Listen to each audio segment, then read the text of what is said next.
Good morning, my dear students. Today, I want to discuss in this video clip. I want to discuss about few problems. Those problems are asked in previous question paper in annual examination, and that is the supplementary examination. That is based on chapter number 8 and alternating current chapter. Yes, before going to solve the problems, my kind request to all my dear students, all of you become a subscriber. First you have to press the subscriber button, and side by side that is the bell button. Then you become a subscriber for our physics channel. Directly you got these video clips. Okay, ಎಲ್ಲರೂ subscribe ಆಗಿರಿ ಈ ನಮ್ಮ ಚಾನಲ್ಗೆ, physics ಚಾನಲ್ಗೆ. ಇದು ನಮ್ಮ request. Okay, no ಇಲ್ಲಿ board ಮೇಲೆ 3 ಪ್ರಾಬ್ಲಮ್ ಬರೆದಿದ್ದೀನಿ ನಾನು. ಈ 3 ಪ್ರಾಬ್ಲಮ್ಮು ಎಕ್ಸಾಮಿಗೆ ಬಂದಿರತಕ್ಕಂಥದ್ದು, ಎಕ್ಸಾಮಿನೇಷನಲ್ಲಿ ಕೇಳಿರ್ತಕ್ಕಂಥ ಪ್ರಾಬ್ಲಮ್ಸು. ಎಸ್, ಮೊದಲನೇದು March 2015. Before going to solving the problems ಏನಿದೆ ಅದರ ಫಾರ್ಮುಲಾ ನಮಗೆ ಗಮನದಾಗಿರಬೇಕು. What are the formulas are use, what are the formulas are there in this chapter, you know about that one. Yes, fine. Now you come to the problems. March 2015, what is ask here? ಅಲ್ಲಿ ಏನು ಕೇಳಿದ್ದಾರೆ, ನಾವೇನು calculate ಮಾಡಬೇಕು? Yes, fine. ನಾವು see in this problem, you observe this one. Yes, a sinusoidal voltage of peak value 283 volt and frequency 50 hertz. ನಾನು ಹೇಳಿದೆ ನಿಮಗೆ ಮೊದಲೇಗನ ಈ ಚಾಪ್ಟರ್ನಲ್ಲಿ ಪ್ರಾಬ್ಲಮ್ ಸಾಲ್ವ್ ಮಾಡುವಾಗ ವೋಲ್ಟೇಜ್ ಮತ್ತು ಫ್ರೀಕ್ವೆನ್ಸಿ ಸೈಡ್ ಬೈ ಸೈಡ್ ಕೊಟ್ರೆ ಅದು RMS ವ್ಯಾಲ್ಯೂ ಅಂತ ತಿಳ್ಕೋಬೇಕು. ಇಲ್ಲ ಎವರೇಜ್ ವ್ಯಾಲ್ಯೂ, ಪೀಕ್ ವ್ಯಾಲ್ಯೂ ಕೊಟ್ಟರೆ ಡೈರೆಕ್ಟ್ಲಿ ಇಟ್ ಈಸ್ ಮೆನ್ಷನ್ಡ್. ಅದನ್ನೇನು ಮಾಡ್ತಾರೆ ಹೇಳ್ರಿ, ಮೆನ್ಷನ್ ಮಾಡ್ತಾರೆ. ಇಲ್ಲಿ ಪೀಕ್ ವ್ಯಾಲ್ಯೂ ಅಂತ ಮೆನ್ಷನ್ ಮಾಡಿದ್ದಾರೆ. Yes, you have to solve this one, solve this problem. Yes, fine. Now see here peak value is V0. V0 is given 283 volt and frequency that is 50 hertz. Frequency is 50 hertz. Applied to the series LCR circuit. Given circuit is series LCR circuit. Series LCR circuit ಕೊಟ್ಟಿದ್ದಾರೆ. ಹಾಗಾದರೆ R is equal to 3 ohm and L is equal to 25.48 millihenry. ಅಂದರೆ 25.48 into 10 to the power of -3 Henry ಆಯಿತು. Okay, C is equal to 786 microfarad. 786 into 10 to the power of -6 farad. This equal to 0.786 into 10 to the power of -3 farad ಅಂತ ಬರ್ಕೊಳ್ಬೋದು. ನಮ್ಮ ಕನ್ವೀನಿಯಂಟಿಗೆ ನಾವು ಬರ್ಕೊಂಡಿದ್ದೀನಿ ನಾನು. Okay, what you have to calculate here? Impedance of the circuit you have to calculate. Before going to the impedance, first you have to calculate XL ಕಂಡುಹಿಡಿಯಬೇಕು.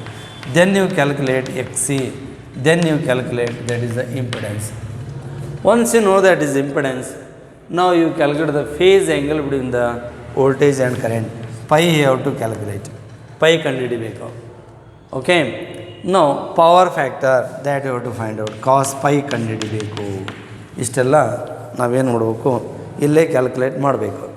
ಮೊದಲು ನಾವೇನು ಮಾಡೋಣ, ಇಲ್ಲಿ inductive reactance ಕಂಡುಹಿಡಿಯೋಣ. XL ಇಂಡಕ್ಟಿವ್ ರಿಯಾಕ್ಟನ್ಸ್ ಕಂಡುಹಿಡಿಯೋಣ ನಾವು first. That is XL is equal to 2 pi FL.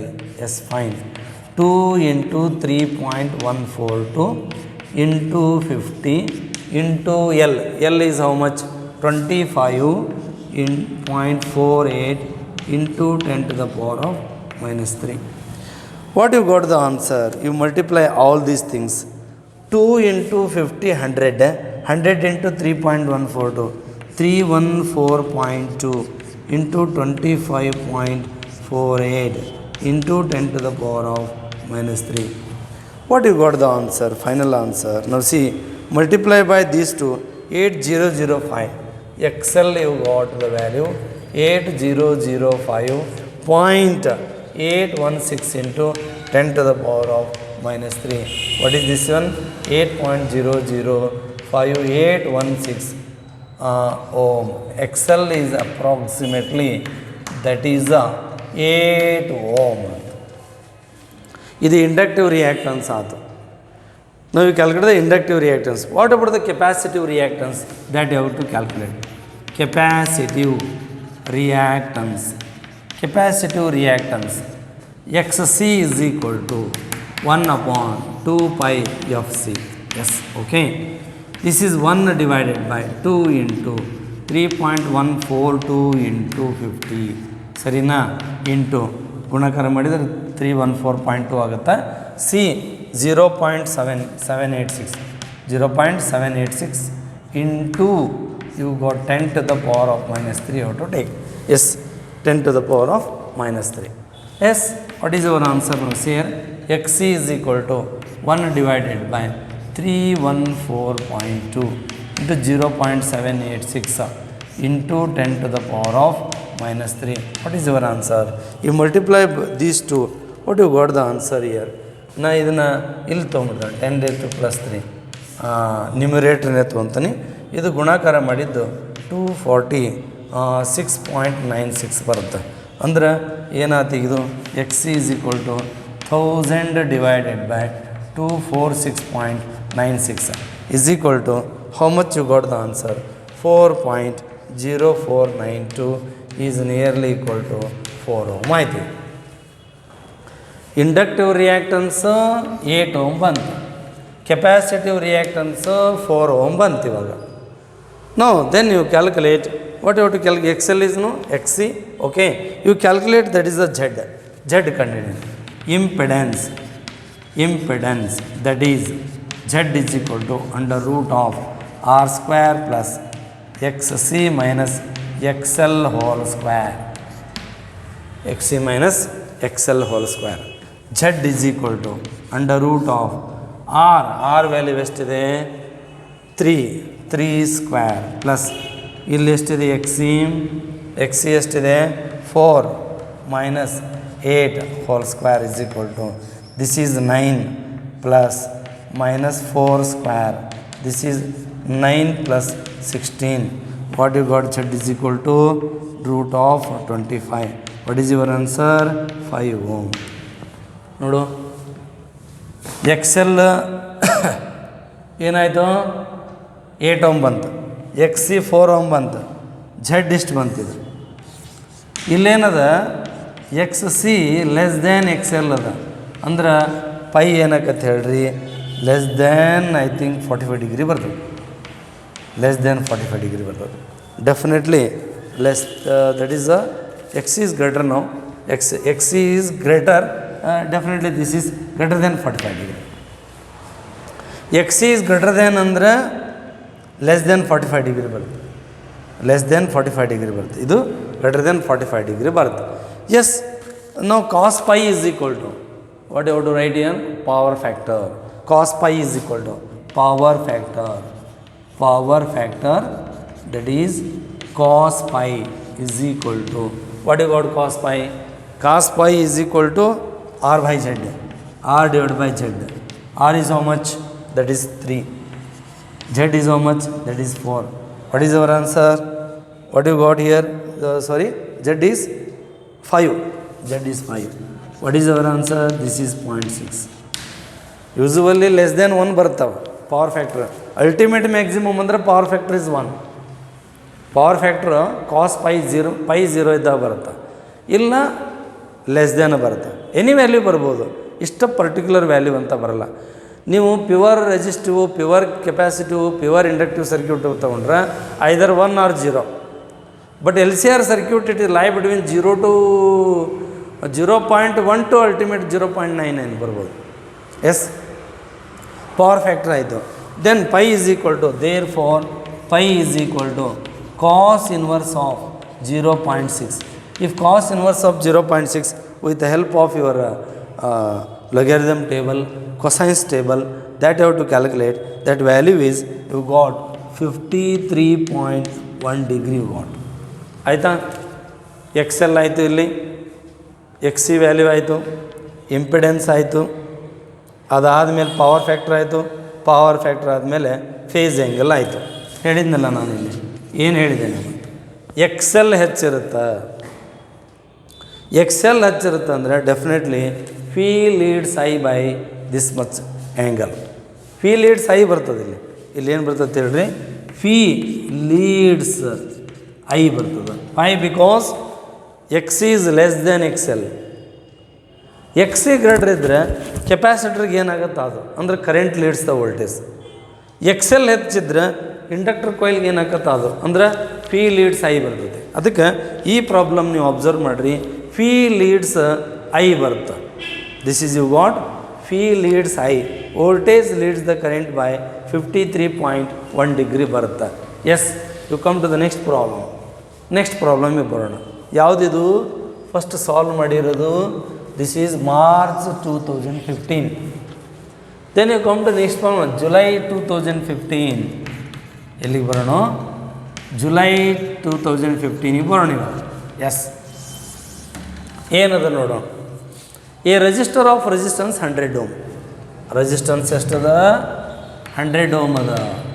S, resistance is 100 ohm. A pure inductance of the coil L is equal to 0.5 Henry. Capacitor in series.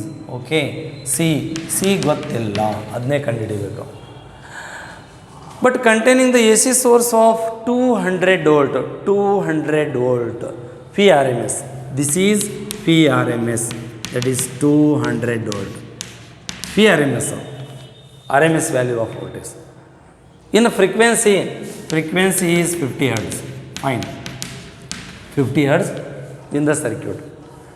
Current ahead of the voltage ಅಂದರೆ leads by pi by 2. pi ಏನದ ಇಲ್ಲಿ 30 degree ಅಂದ್ರೆ I leads ಫಿನಾ.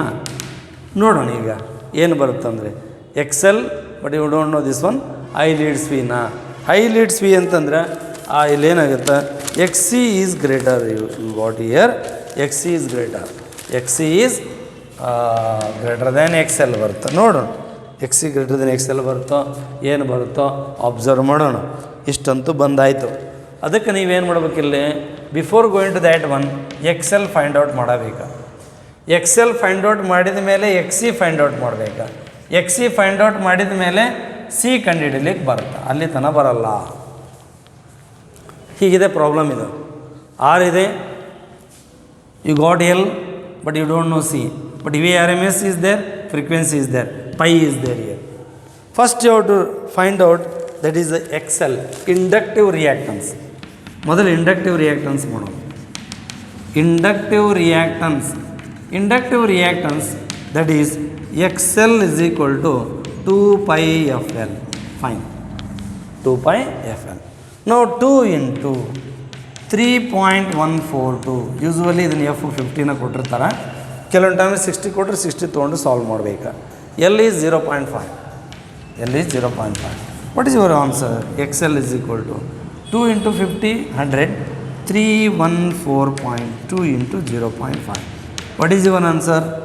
You multiply these two, 157.1 ohm. This is XL, nearly 157.1 ohm. This is, yes, 1 ohm. Okay, now tan pi is equal to, then phase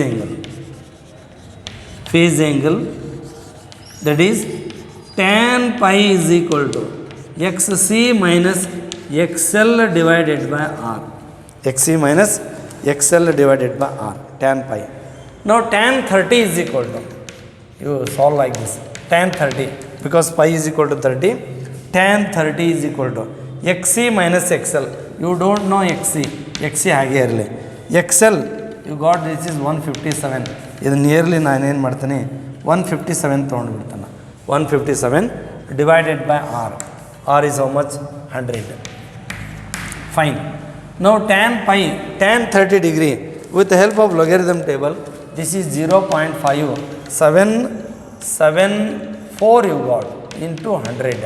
This is equal to XC minus 157. ಇದು ಏನಾಯ್ತು 57.74 ಆಯಿತು is equal to XC minus 157. Now XC is equal to 57.74 plus 157. What is your answer? XC? Multiply the add these two values, 214.74 you got the answer. This is XC. Now observe this one. XL is 157, but XC you got 214.74 ohm. Okay. Now here XC is greater. XC is greater than XL. Therefore I leads V. Based on value of XC and XL, you confirm whether which is leads, which is lags. Here current is leads the voltage. Illenada current leads the voltage ada. XL at XC aayto. What you got here? XC you got. XC means what? 1 upon 2 pi FC. That you have to write. 1 upon 2 pi FC. 1 upon 2 pi FC is 214.74. Fine. Okay. ನನಗೆ ಬೇಕಾಗಿರೋದು C ಅಲ್ವಾ?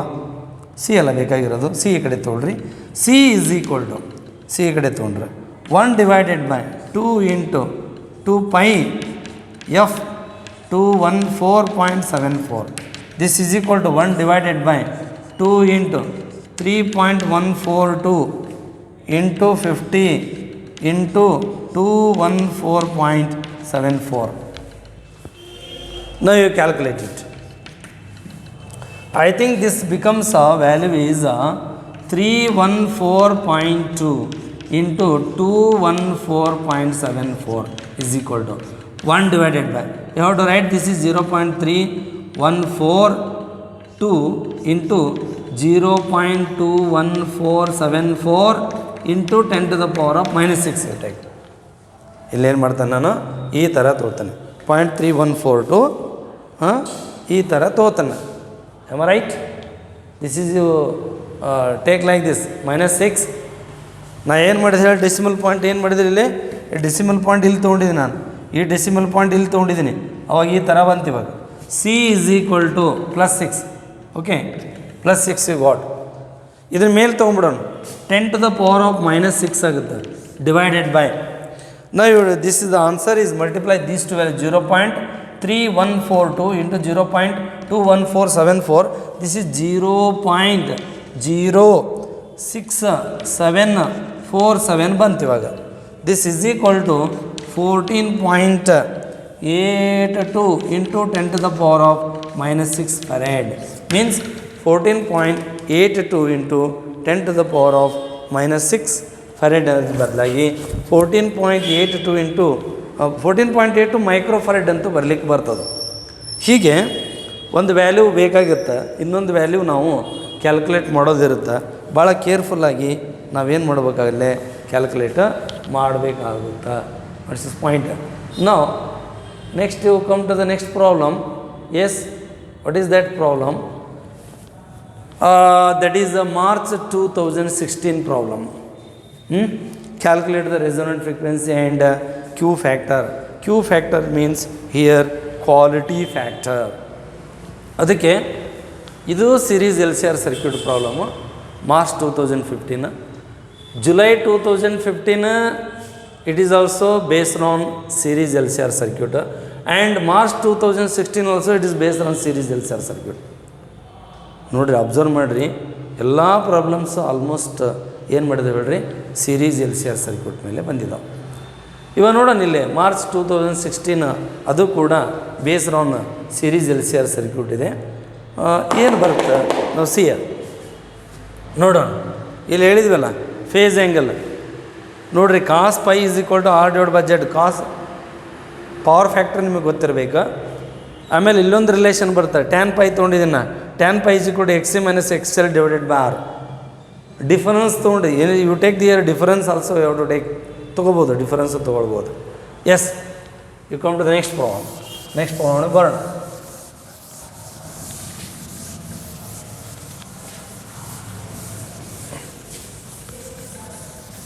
ಸ್ವಲ್ಪ lengthy ಅನಿಸ್ತದೆ, but examination ಒಳಗೆ almost repeat ಆಗಿದ್ದಾವೆ problems. ಇವೇ problems ಏನು ಮಾಡಿದ್ದಾರೆ ಹೇಳ್ರಿ, ರಿಪೀಟ್ ಮಾಡಿದ್ದಾರೆ. ಅದು ಆಲ್ಮೋಸ್ಟ್ ಸೀರೀಸ್ LCR ಸರ್ಕ್ಯೂಟ್ ಮೇಲೆ ಪದೇ ಪದೇ ಪ್ರಾಬ್ಲಮ್ಸ್ ಬಂದಿದೆ. ಇದ್ರ ಮೇಲೆ ಆಲ್ಮೋಸ್ಟ್ ಕ್ವಶನ್ ಪೇಪರ್ನೊಳಗೆ ಬಂದಿದೆ.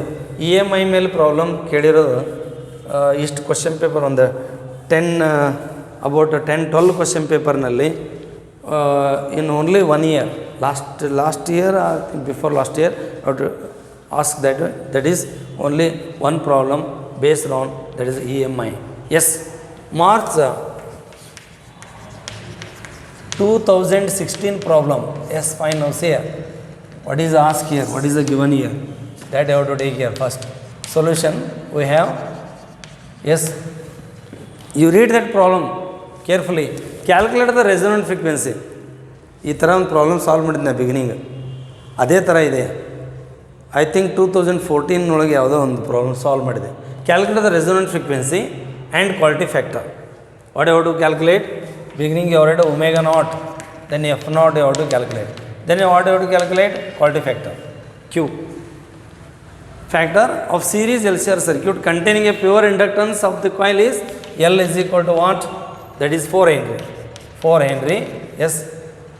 And capacitor of capacitance 27 microfarad. 27 microfarad. Repeat agide problem idu, but value change ಮಾಡಿದ್ದಾರೆ ಅಷ್ಟೇ. Resistor of resistance 8.4 ohm, R is equal to 8.4 ohm. Okay, ಇದು ಕೊಟ್ಟಿರೋ ಗಿವನ್ ಡಾಟಾ. ಎಲ್ ಕೊಟ್ಟಿದ್ರು, ಸಿ ಕೊಟ್ಟಿದ್ರು, ಆರ್ ಕೊಟ್ಟಿದ್ರು. What you have to find out? Resonant frequency you have to. Then what you have to find out? Quality factor you have to find out. Quality factor you define like this.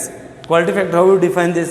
Quality factor is XL at the resonance, inductive reactance at the resonance divided by the resistance, and also capacitive reactance at the resonance divided by resistance, and quality factor one more f naught divided by f2 minus f1 means bandwidth. ಇದು bandwidth ಅಂತ ನಾವು ಇದಕ್ಕೆ resonant frequency ಅಂತ ಹೇಳ್ತೀವಿ ನಾವು. ಹೀಗೆಲ್ಲ ಕೇಳಿದ್ದಾರೆ. ನೋಡೋಣ, ಈಗ ಎಲ್ಲಿದೆ? ಸಿ ಇದೆ. ಈಗ ಸಿ ನೆಸಸರಿ ಇದೆನಾ? ಸಿ ವ್ಯಾಲ್ಯೂ ತೊಗೊಳ್ಳೋ ನೆಸಸರಿ ಇದೆನಾ? ಐ ಥಿಂಕ್ ಏನು ಅವಶ್ಯಕತೆ ಇಲ್ಲ. ಎದಕ್ಕೆ ಹೇಳ್ರಿ? ಸಿ ಕ್ಯಾಲ್ಕುಲೇಟ್ ಮಾಡೋ ಅವಶ್ಯಕತೆ ಇಲ್ಲ. ಅದಕ್ಕೆ ನಾವೇನು ಮಾಡೋಣ, ರೆಸೊನೆಂಟ್ ಫ್ರೀಕ್ವೆನ್ಸಿಗೆ ಬೇಕಾಗುತ್ತೆ. Fine, okay. ಈಗ ನಾನೇನು ಮಾಡ್ತೇನೆ, ಇವಾಗ XL ಕಂಡುಹಿಡಿಯೋಣ. ಎಸ್, ಇದನ್ನು ಕಂಡುಹಿಡಿದ್ರೆ ಡೈರೆಕ್ಟ್ ಇದಕ್ಕೆ ಹೋಗೋಣ, ಆಮೇಲೆ ಇದಕ್ಕೆ ಬರೋಣ, ಆಮೇಲೆ ಕ್ಯೂ ಬರೋಣ. ಓಕೆ, ರೆಸೊನೆಂಟ್ ಫ್ರೀಕ್ವೆನ್ಸಿ ಇದನ್ನು ಬೇಕಾದ್ರೆ ಕ್ಯಾಲ್ಕುಲೇಟ್ ಮಾಡ್ಬೋದು. Inductive reactance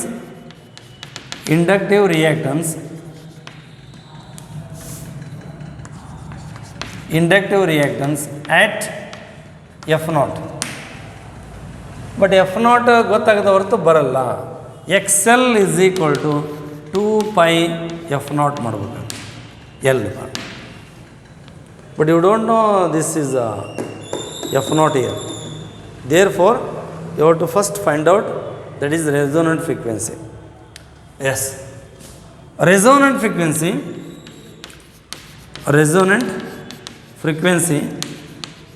that is omega naught is equal to, you have to write 1 divided by root of LC.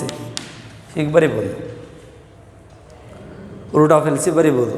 S, omega naught is equal to, yes, substitute here under root of, what is L here? 4. What is C here? 27. 27 into 10 to the power of minus 6. Fine. Omega naught is equal to, now this is under root of 108 I think, into 10 to the power of minus 6. What is the value of under root of 108? That you have to take here. Under root of 108, 10.392. This is 1 divided by 10.392. 392 with the help of calculator you have to take this one into minus 3. Square root of 10 to the power of minus 6 is 10 to the power of minus 3.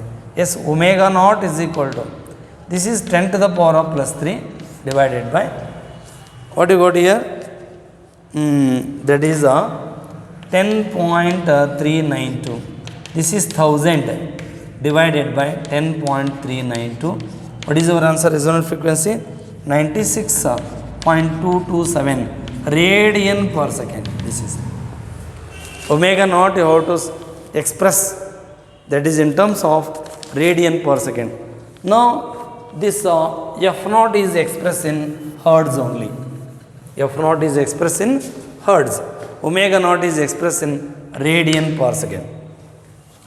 Therefore 2 pi f naught is equal to that is 96.227. Therefore f naught is equal to 96.227 divided by 2 pi ಅಂದರೆ 96.227 divided by 2 into 3.142. Yes, fine. Therefore f naught is equal to 96.227 divided by, this is 6.284. What you got the answer f naught? F naught you got 15.31. 15.31 hertz you got resonant frequency. I think f naught is equal to 15.31 hertz. This is resonant frequency. ಇದು ಆಯಿತು. What about the quality factor? ನಾ ಹೇಳಿದ್ನಲ್ಲ, quality factor in terms of inductive reactance ಹೇಳಕ್ಕೆ ಬರ್ತೈತಿ, in terms of capacitive reactance ಹೇಳಕ್ಕೆ ಬರ್ತೈತಿ, in terms of bandwidth resonant ಫ್ರೀಕ್ವೆನ್ಸಿನ ಅಂತ ಹೇಳಲಿಕ್ಕೆ ಬರ್ತದೆ. ಇವಾಗಿಲ್ಲಿ ಎಫ್ ನಾಟ್ ಎಷ್ಟು ಬಂದದ, ನಾನೇನು ಹೇಳ್ತೇನೆ ಅಲ್ಲಿ ಕ್ವಾಲಿಟಿ ಫ್ಯಾಕ್ಟರ್, ಕ್ವಾಲಿಟಿ ಇದನ್ನು ಕಂಡುಹಿಡಿಯಬೇಕಿದೆ. ಇಂಡಕ್ಟಿವ್ ರಿಯಾಕ್ಟನ್ಸ್ ಮಾಡಿದ ಹೊರತು ಬರಲ್ಲ. Inductive reactance X L is equal to 2 pi f naught L ಅಂದರೆ F naught L omega naught ಎಲ್ಲೂ ಬರೆಯಬಹುದು. ಒಮೆಗಾ ನಾಟ್ ಎಲ್ ಇದಂದ್ರೆ ಬಂದ, ಈಗ ಅಂದ್ರೆ ಬಂದ, ಯಾಕಂದ್ರೆ ಒಮೆಗಾ ನಾಟ್ ವ್ಯಾಲ್ಯೂ ಡೈರೆಕ್ಟ್ ಗೊತ್ತದಲ್ಲ. ನಾವು this is 96.227 L is equal to 96.227 into this is L is 4. What about XL? How much you got the answer XL? Yes, that is omega naught 96 384.908. Fine. ಇದು ಗೊತ್ತಾಯ್ತೀವ. This is ohm. Then quality factor, ಈಗ ಬರೋಣ quality factor. Then quality factor that is Q is equal to XL divided by R ಅಂದರೆ omega naught L divided by R at the resonance ತೊಗೋಬೇಕು ನಾವು. ಅಂದರೆ omega naught L, omega naught value ಎಷ್ಟು?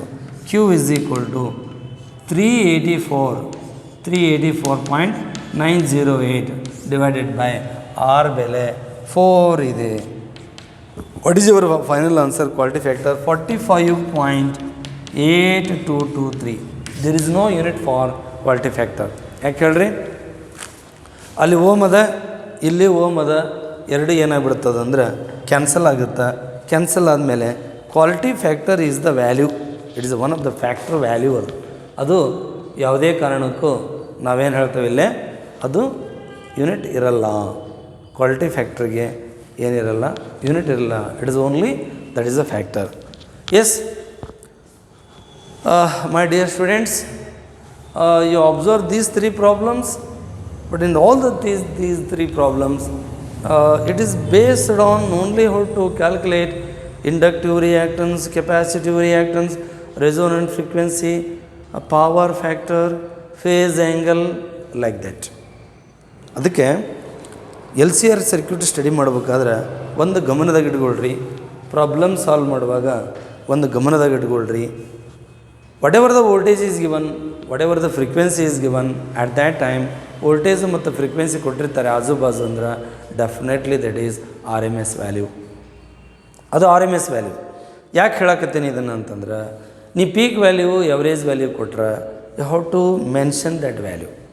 ಈಗ ಒಂದು beginning ಒಂದು ಪ್ರಾಬ್ಲಮ್ ಸಾಲ್ವ್ ಮಾಡಿದ್ವಿ ನಾವು, ಅಲ್ಲಿ ಏನು ಮಾಡಿದ್ರು ಹೇಳ್ರಿ, ಪೀಕ್ ವ್ಯಾಲ್ಯೂ ಅಂತ ಕ್ಲಿಯರಾಗಿ ಮೆನ್ಷನ್ ಮಾಡಿದ್ರು. ಅದಕ್ಕೆ ಸಪೋಸ್ ಪೀಕ್ ವ್ಯಾಲ್ಯೂ ಕೊಟ್ರೆ ಅಥವಾ ಎವರೇಜ್ ವ್ಯಾಲ್ಯೂ ಕೊಟ್ರೆ ಡೆಫಿನೆಟ್ಲಿ ಇಟ್ ಇಸ್ ಮೆನ್ಷನ್ಡ್, ಅಲ್ಲಿ ಏನು ಮಾಡಿರ್ತಾರೆ ಮೆನ್ಷನ್ ಮಾಡಿರ್ತಾರೆ. ಬಟ್ ನಾವು ಮೆನ್ಷನ್ ಮಾಡಿಲ್ಲ, ಫ್ರೀಕ್ವೆನ್ಸಿ ಜೊತೆಗೆ ವೋಲ್ಟೇಜ್ ಕೊಟ್ಬಿಟ್ರು, ಅದನ್ನು ಆರ್ ಎಮ್ ಎಸ್ ವ್ಯಾಲ್ಯೂ ಅಂತ ತಿಳ್ಕೊಂಬಿಡಿ. ಅದಕ್ಕೆ ಏನಾದರೂ ಕ್ಯಾಲ್ಕುಲೇಟ್ ಮಾಡ್ಬೋದು. ಅದಕ್ಕೆ ನಾನು ಹೇಳ್ತೇನೆ ಟ್ಯಾನ್ ಪೈ ತೊಗೊಂಡಿರ್ತಿರಲ್ಲ, ಡಿಫ್ರೆನ್ಸ್ ಅಂತ ತಿಳ್ಕೊಳ್ಳಿ. ಇದು ಎಕ್ಸಿ ಡಿಫ್ರೆನ್ಸ್ ಎಕ್ಸೆಲ್ ಅಂತ ತಿಳ್ಕೊಳ್ಳಿ. It is not A perfect minus, negative ಅಂತ ತಿಳ್ಕೊಳ್ಳೋಕ್ಕೆ ಹೋಗಬೇಡ್ರಿ. ಯಾಕಂದರೆ ಎಲ್ ಸಿ ಆರ್ ಸರ್ಕ್ಯೂಟ್ನೊಳಗೆ ಯಾವ ರೀತಿ ಆದರೂ ಅದು ಆ್ಯಕ್ಟ್ ಮಾಡ್ಬೋದು. ಎಕ್ಸಿ ಗ್ರೇಟರ್ ದೆನ್ ಎಕ್ಸೆಲ್ ಇರ್ಬೋದು, ಎಕ್ಸಿ ಲೆಸ್ ದೆನ್ ಎಕ್ಸೆಲ್ ಇರ್ಬೋದು, ಯಾವ ಥರನಾದರೂ ಬರ್ಬೋದು ಅಲ್ಲಿ circuit. It is only depending upon applied frequency.